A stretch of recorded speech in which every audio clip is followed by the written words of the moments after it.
before we wrap up here, I actually want to take it back to Muslims of the world.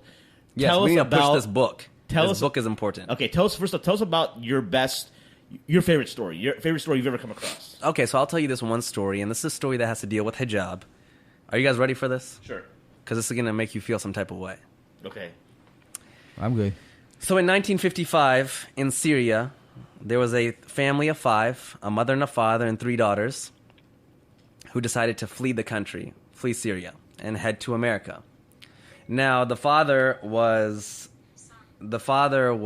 the wife and the 3 daughters, listen, I'm going to go to America, I'm going to go to California, I'm going to get everything set up, and then 3 weeks later, you and the 3 daughters come meet me in California. So the father flies to California, is getting everything set up. 3 weeks pass, the mother takes the 3 daughters, and they head, from Syria to America. Their first flight was from Syria all the way to New York City, where they had a layover. Now, when they landed in New York City, the customs said, hey, you guys are here new to America. You need to take all your hijabs off for the green card photo so that you guys can, stay in America. So the mother, being by herself, not really knowing the English language, is nervous and scared. She said, okay, she took the hijab off and took the photo, put it back on.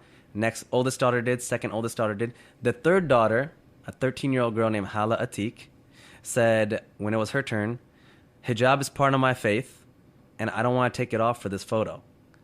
And the security, they kind of went back and forth with her, and they said, well, listen, little girl, we'll send you back to Syria if you don't take your hijab off for this photo. And she said, I would rather go back to Syria. And this is a young 13-year-old girl who flew all the way from Syria to New York in a foreign country. They're in a foreign country. She should be scared. She doesn't know what's going on. She said, I would rather go back to Syria than stay in this country if you guys are going to take my religious, rights away. Security came, management came, they put her in a back room, they made each older sister go to her separately and talk to her. They had the mother go talk to her. Then the 13-year-old girl said, I don't care who you bring back here. I will not take my hijab off for this green card photo. After 2.5 hours passed, the whole security's there, management's there, cops are there. They finally said, hey, little girl, you can keep your hijab on, you can take the photo. And I have the photo. It's a beautiful photo. It's a black and white photo. What year is this again? What was this? What 1955. Year? Wow. Now, the mom is super upset at this time because she's nervous. She's missing her husband. Syria to New York is not an easy flight.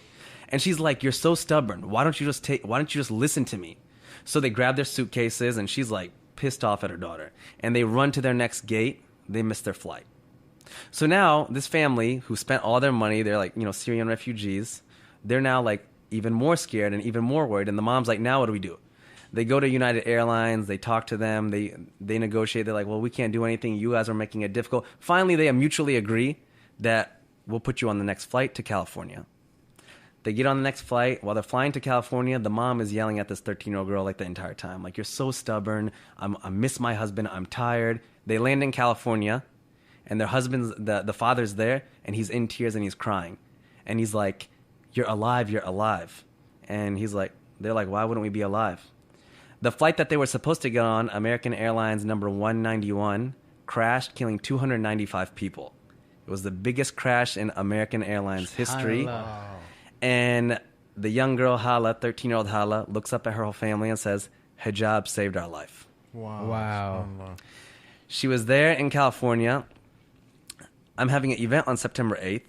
Hala was there. Hala's coming. She's now an old woman. She still wears hijab. I put this on my platform, Muslims of the World, about a year and a half ago. Over 40 million people ended up reading that story because it went viral.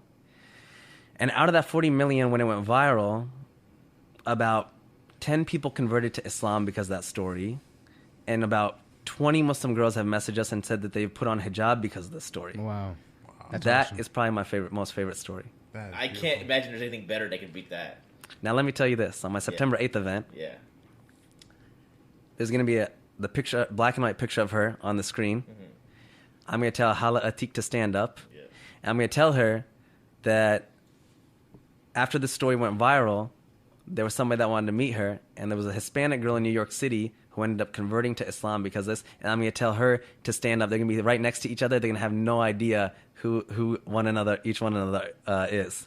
Oh, wow. Yeah. So September 8th is going to be a nice event. That's awesome. I'm only saying this because by the time this is published, it's going to be after September 8th. So. All right, well, Jazakallah khair, Sajjad, for coming on. Appreciate a lot of the projects you're doing, a lot of great work. We look forward to certainly collaborating, meet and hook it, and linking up again soon. I would say we say hook up. It's like I think you're still thinking about Minder right now. But listen, one thing I just asked the people that are listening. Getting this book, Muslims of the World, on New York Times bestselling list is super important. The book is $13. It's on Amazon. Get on Amazon, type in Muslims of the World, and purchase your copy. Thank you so much, brother. I appreciate it. How do I look at Amazon right now? It's on Amazon. You just type in Muslims of the World. That's the way. It's an honor to be part of your guys' podcast. You guys are great, and I will promote this for you guys as well. May Allah put barakah in your work. Thank you, man. And yours as well, Thank you All right, for our special guest, Sajjad Shah, from Muslims of the World, and Minder. From our co-hosts Mort, Sim, and Maheen. Also, forgot the last plugs. All right, guys, YouTube. We're on YouTube now. Subscribe on YouTube. We're on Google Play on Android. If you have an iPhone, subscribe on iTunes. Give us a 5-star review. We're on Instagram, Twitter, Facebook. Follow us on those platforms.